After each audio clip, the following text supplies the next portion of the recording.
Prosperity.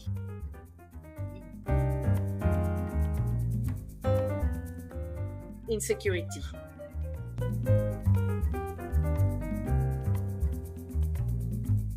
Chili peppers.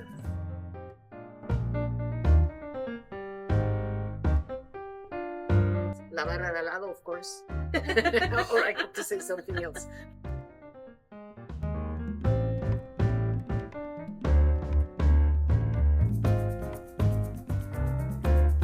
These guys in their motorcycles, and in a motorcycle they have the granny, the girlfriend, and the dog, and they're going, you know.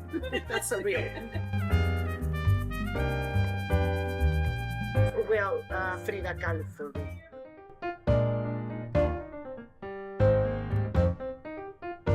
Yeah, Francisco Toledo, of course, and I would have asked him because also his vision was like also surreal, you know. And I think sometimes when you drink mezcal and you have these visions, because you have some visions, you know, you get in a state where you see things that we usually don't see because it's a different dimension. So I will talk with him about that, what things he discovered when he was in this state.